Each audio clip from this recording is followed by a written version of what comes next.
नमस्कार, मैं हूं आलोक मेहता। एडिटर्स आई में आपका स्वागत है। हमारा अनुरोध है कि आप एडिटर्स आई देखें, लाइक करें, सब्सक्राइब करें, मित्रों को, ग्रुप्स को फॉरवर्ड करें और उनसे भी आग्रह करें कि वे भी सब्सक्राइब करें ताकि अधिकाधिक दर्शकों तक नियमित रूप से हमारी बात पहुंचे। उनके कमेंट्स, आपके कमेंट्स विचार के रूप में हमको मिलते रहें, हमेशा उसका स्वागत है।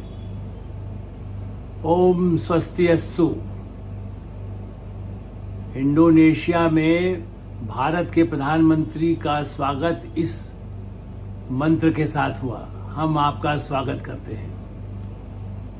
वो इंडोनेशिया देश जो दुनिया का सबसे बड़ा मुस्लिम बहुल इस्लामिक मान्यता वाला देश है, लेकिन उसमें बाली जो द्वीप समूह है वहां 95% हिंदू हैं और हिंदू देवी देवताओं के, रामायण महाभारत के तो पूरे देश में ही कई जगह आपको मूर्तियां मिलेंगी, कहीं कुछ मिलेगा।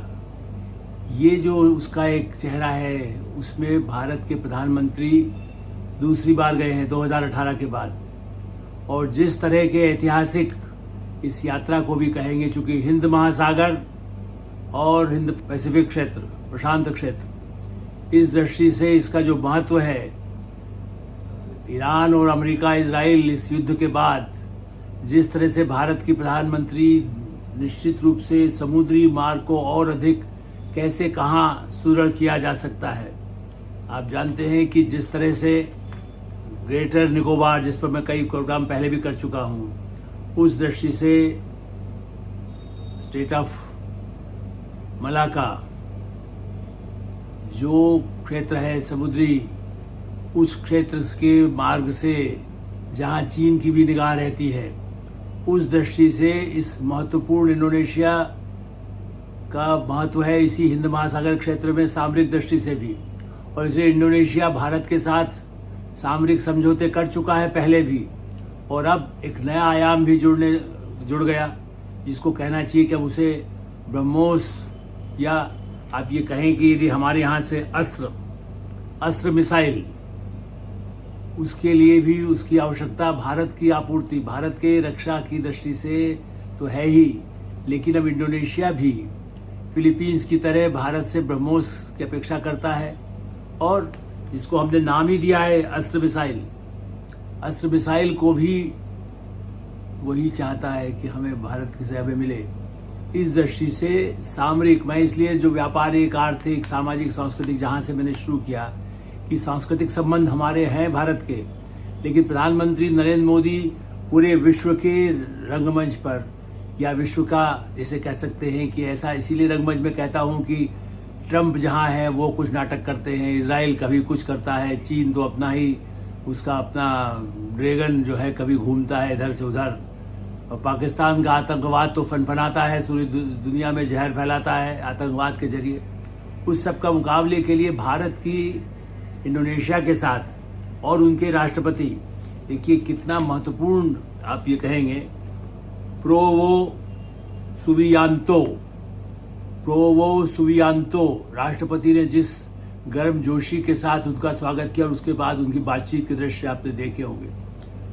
एक बिल्कुल जैसे कहते हैं कि भाई मिल रहे हैं। ये अलग बात है कि भारत के प्रधानमंत्री गर्मजोशी से जिस तरह से इनसे गले मिलते हैं, उसी तरह से संयुक्त अरब अमीरात के हो, या ओमान के हो, या कुवैत के हो, या सऊदी अरब के हो, उन शासकों ने भी भारत के साथ जब मित्रता के साथ संबंधों में उसी गर्मजोशी को वो भी दिखाते हैं। लेकिन इंडोनेशिया चूंकि एक बड़ा महत्वपूर्ण है, ऑस्ट्रेलिया की आप जाने के पहले, जिस तरह से न्यूजीलैंड ऑस्ट्रेलिया की यात्रा से पहले उन्होंने इंडोनेशिया को बनाया, और ये यात्रा ऐसा नहीं कि आज ये यहाँ पर भारत में क्या हो रहा है या अभी युद्ध रुका है, ये पहले से कार्यक्रम उनका बना होता है।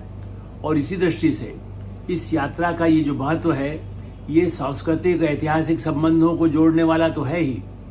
इस यात्रा में जो समझौते हुए हैं, इस दृष्टि से, रक्षा की दृष्टि से जो वो हमें चाहता है, वो एक सबसे बड़ी, जिस आप कह सकते हैं। दूसरा, इंडोनेशिया भी लोकतांत्रिक देश है। भारत में हाहाकार मचा है ईवीएम मशीन के लिए। मैं इसलिए उन चीजों पर ज्यादा जोर दे रहा हूं जो आपको दूसरा कोई चैनल नहीं बताएगा।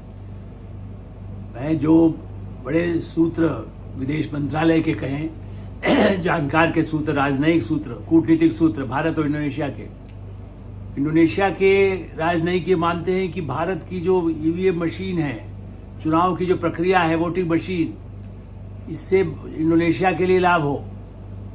भारत का चुनाव आयोग कितने ही देशों को सहायता करता है, लेकिन इंडोनेशिया भी उनमें से एक देश है जो भारत की ईवीएम मशीनों को उपयुक्त मानता है चुनाव के लिए।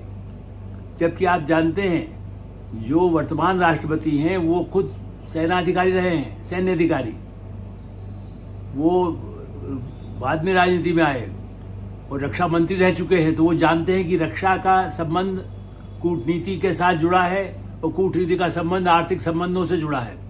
इस दृष्टि से भारत त्रिकोणीय, बल्कि मैं तो कहूँगा चतुर्कोणीय, चूंकि उसमें हिंद महासागर का मामला भी है, इस्लामिक देशों के साथ संबंधों का मामला भी है, भारत के जो वहाँ के हित हैं, भारतीयों का एक बड़ा समूह वहाँ पर रहता है, भारत का कल्चर वहाँ पर है। इस दृष्टि से हमारे लोकतंत्र का झंडा उस इस्लामिक देश में ईवीएम मशीन के जरिए भी है। हमारे यहाँ के जो राजनीतिक दल है वो अनावश्यक जो विवाद करते हैं, दुनिया के कितने देश भारत की तरफ देख रहे हैं, अफ्रीका हो, एशिया हो, और इंडोनेशिया का पूरे आसियान समूह में चूंकि एक बड़ा देश है, 20 करोड़ का देश छोटा नहीं होता, दूसरे यूरोप के देश इससे छोटे मिलेंगे आपको। इस दृष्टि से इसका एक अपना जो महत्व है चुनाव में, यदि वो उसको कहें आप क्रिटिकल मिनरल की जहां तक बात है, इसीलिए भारत मैन्युफैक्चरिंग में वहां जा रहा है, खुद हमारे यहाँ के, और इससे भी अधिक है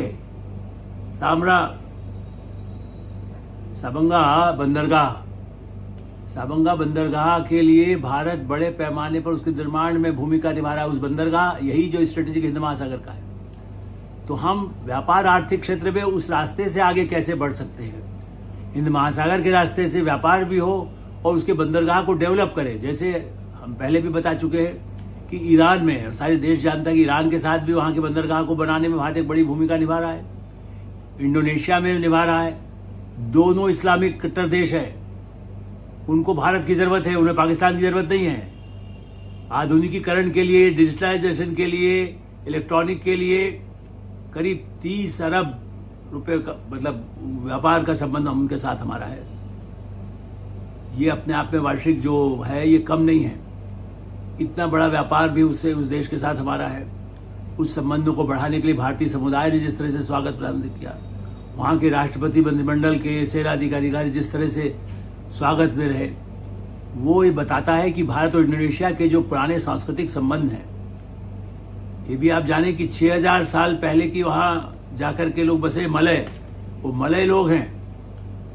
और वहां भी पहले आप ये कहें कि मुगल प्रशासक रहे, फिर ब्रिटिश, पुर्तगीज, डच, इन लोगों ने उसको कॉलोनी बना के रखा हुआ था। ईस्ट इंडिया कंपनी ने कब्जा कर रखा था। तो भारत ने तो 45 से 49, भारत की आजादी से पहले और आजादी होने के बाद भी इंडोनेशिया की स्वतंत्रता में भी भूमिका निभाई, आजादी दिलाने के लिए भारत का समर्थन रहा। आज ऐसी स्थिति में उस इंडोनेशिया के साथ भारत के जो संबंध है ये दूरगामी चलने वाले हैं। मैं भाषा संस्कृति के बारे में भी चर्चा करना चाहूंगा कि आप देखिए कि वहां पर जो बाली द्वीप है, वहां जो शिव का मंदिर है, भव्य मंदिर है। लोग सोचते हैं कम्बोडिया में है, दूसरे कंट्री में है, लेकिन मैं वहां गया हूं। प्रधानमंत्री अटल बिहारी वाजपेयी जब गए, उनके साथ भी संबंधों का जो 2000 के आसपास की बात है, 2000-2001 में, और उसके बाद लगातार जिस तरह से संबंधों में आगा बढ़ा है। लेकिन प्रधानमंत्री नरेंद्र मोदी के आने के बाद तो इंडोनेशिया के साथ हमारे जो स्ट्रेटेजिक रिलेशंस बढ़े हैं। पहले एक सारी सांस्कृतिक संबंधी है, और इसलिए सांस्कृतिक चर्चा इसलिए मैंने की कि बाली में उस द्वीप समूह, वैसे इंडोनेशिया में ये बताना आवश्यक है कि वहां तो वैसे हजारों द्वीप माने जाते, सैकड़ों इधर से उधर है, सैकड़ों द्वीपों का इंडोनेशिया बसा हुआ है। वहां छोटे छोटे आइलैंड्स हैं, इसीलिए वहां भूकंप भी आता है, समुद्री तूफान भी आते हैं। भारत को जब जरूरत होती है भारत सहायता करता है, और इसीलिए बाली द्वीप में भी काफी उस तरह के छोटे छोटे और भी द्वीप है।